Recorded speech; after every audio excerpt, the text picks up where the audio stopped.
तुर्कमान gate का मामला है, हिंसा का मामला। मामले में 3 आरोपियों की जमानत का विरोध हुआ है। दिल्ली पुलिस ने अदालत में रखी है कड़ी दलीलें। फैज़े इलाही मस्जिद के पास हुई थी हिंसा। एएसजे भूपिंदर सिंह की अदालत में हुई है सुनवाई। आज तुर्कमान हिंसा मामले पर सुनवाई। तुर्कमान गेट हिंसा मामले में दिल्ली पुलिस ने 3 आरोपियों की जमानत का कड़ा विरोध किया है।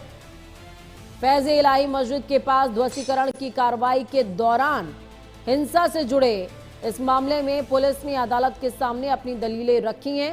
अतिरिक्त सत्र न्यायाधीश भूपिंदर सिंह की अदालत में आरोपित मोहम्मद अरीब, मोहम्मद नावेद और मोहम्मद अथर की जमानत याचिकाओं पर सुनवाई हुई।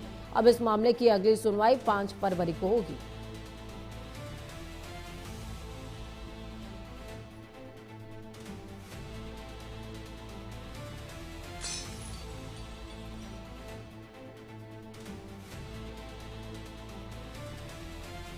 स्तुति जुड़ी हुई है हमारे साथ में। स्तुति, देखिए इस पूरे मसले के अंदर अगर समझा जाए तो कहीं ना कहीं अफवाह इतनी ज्यादा फैला दी गई कि उसने हिंसा का रूप ले लिया।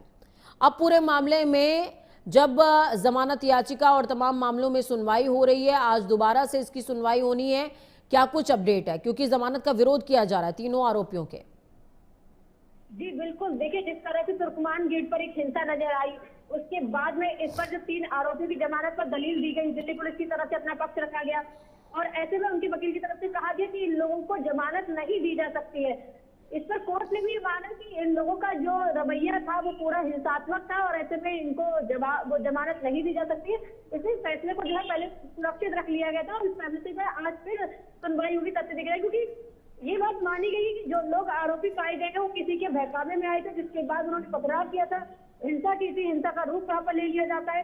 तो इस पूरे मामले पर जो है कोर्ट का ये रवैया रहा है कि इस मामले पर इस तरह से जमानत नहीं दी जा सकती है और फैसले को पहले सुरक्षित रख लिया गया था और आज ये देखना होगा कि कोर्ट इस पर किस तरह से रुख अपनाता है। बिल्कुल स्तुति, अब देखना ये होगा कि कोर्ट इस पूरे मामले में क्या पक्ष अपनाता है। लेकिन इस बीच जो आरोपी हैं उनके परिजनों का क्या वर्डिक्ट है, क्या हमने वो समझने की कोशिश करी है, आपने वो जानने की कोशिश करी है? देखिए परिजनों की तरफ से लगातार ये कहा जा रहा है कि इनका कोई इरादा नहीं था, इनकी तरफ से हमारे बच्चे दोषी नहीं पाए गए हैं और ये बच्चे इनकी तरफ से पथराव नहीं किए गए। लेकिन पुलिस ने उन लोगों को चिन्हित किया है जो उनकी कैमरे में कैद हुए थे, जो पथराव करते नजर आए थे, किसी के बहकावे में आए थे।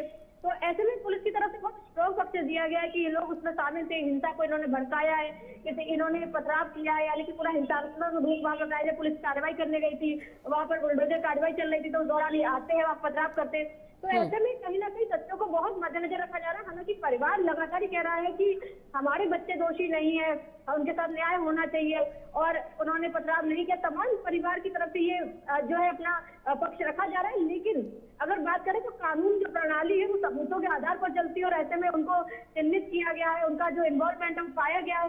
तो ये बहुत महत्वपूर्ण है कि सुप्रीम कोर्ट किस तरह से इस पर अपना रुख अपनाता है। चलिए, बहुत शुक्रिया हमारे साथ जुड़ने के लिए स्तुति, अहम जानकारी साझा करने के लिए। बनी रहिए आप हमारे साथ में। दिल्ली में आतंकी पन्नू के 2 गुर्गे गिरफ्तार हुए हैं। जी हां, सिख